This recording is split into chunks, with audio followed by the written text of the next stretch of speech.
waxaan ilaahay ugu dhaartay inaanu noqonayo daacad diinta islaamka dalkayga Somaliland dadkiisana ku maamulayo sinaan iyo cadaalad intaan xilka hayo. Assalaamu calaykum. dardaaranka ugu weyn madaxweynaha leh insha Allah marka laakiin marka ugu horeysa waan idin hambalyeynaya wasiirada iyo wasiir ku-xigeenada oo madaxweynuhu shaqada u soo xushay mar labaadkana waan idin ducaynaya waxa la Allah idinku asturo xilka la idin dhiibay insha Allah iyo mas'uuliyadda qaranka mar saddexaadkana wuxuu baan anigu idinku dhiirigelinayaa duruufta aan ku shaqeynaynaa gidigeen inteena dalkii qaranka u shaqeynaya ma aha duruuf sahlan waa duruuf aan fududayn marka dadaal baan anigu idin soo jeedinaynaa waayo waddankeena marka dhinac walba ka eegto qofka mas'uuliyad caama maanta haya waa xilaan sahlanayn resource-kii oo yar iyo waxa laga filayo sareeya qofka wasiir ama mas'uul kasto jooga waxa laga filayo aad u sareeya iyo waxaynu hayno aan islahayn marka Allah idinku asturo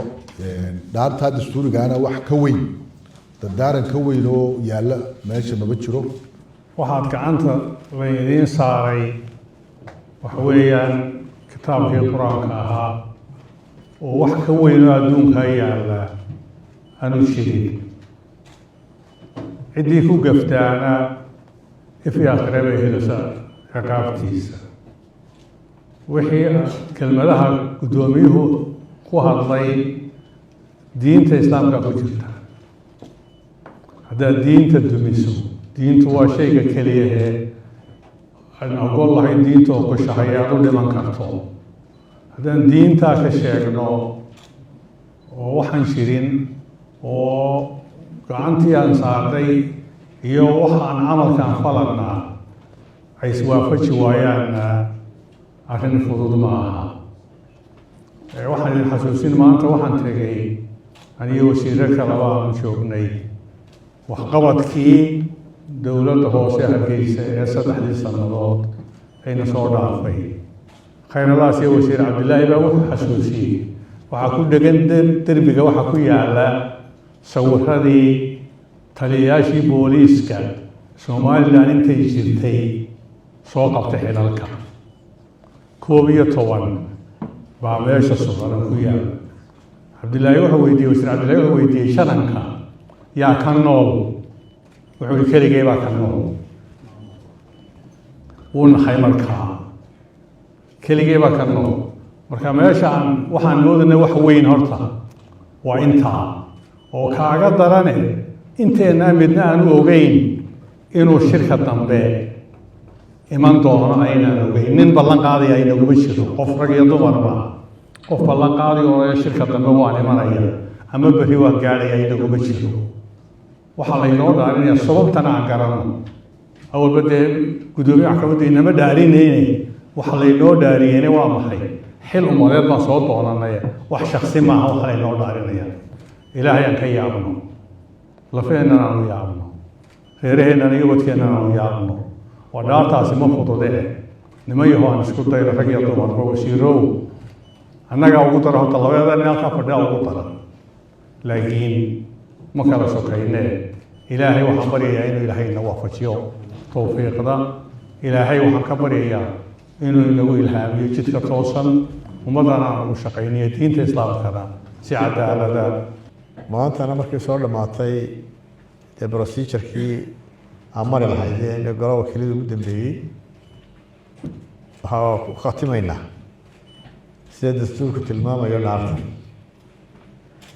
marka maanta dhaarta aynu dhaaranay iyo culayskeeda iyo waxaynu ku dhaaranay idinkii annaguba waa wax weyn aynu ku dhaaranay diinta dalka iyo dadka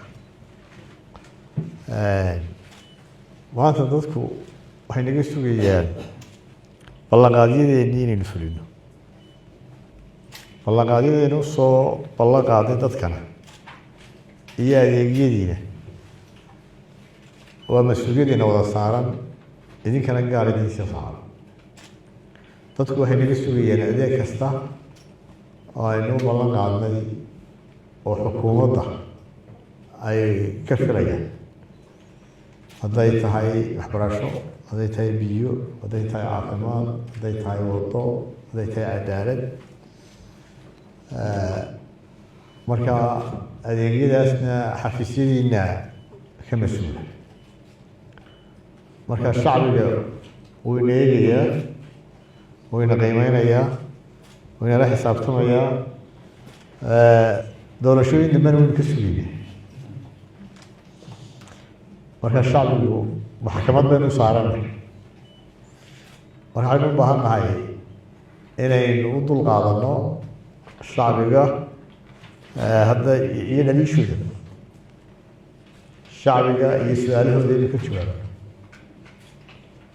waxaynu doonaynaa isbeddelkii aynu soo qaadnay ballantiisa inaynu inaga muuqdo, oo shaqadeenna ka muuqdo, oo xafiisyadeenna ka muuqdo, oo cadaaladeenna ka muuqdo haddii aan la idhaahdo.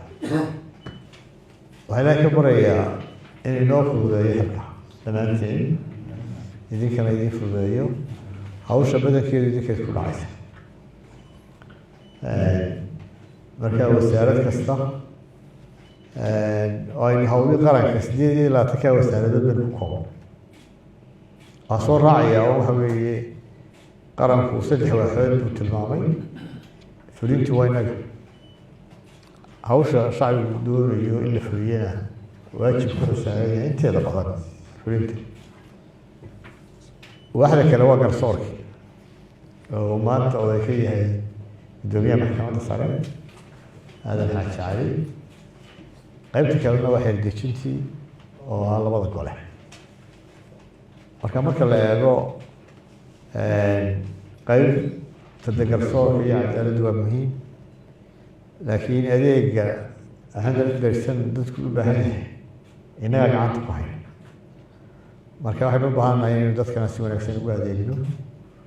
saacadaha aynu shaqaynaynana aynu inagu waajiba inaynu u shaqayno shacbiga, inaynu u shaqayno haddayna wax dheeraada ku darayn.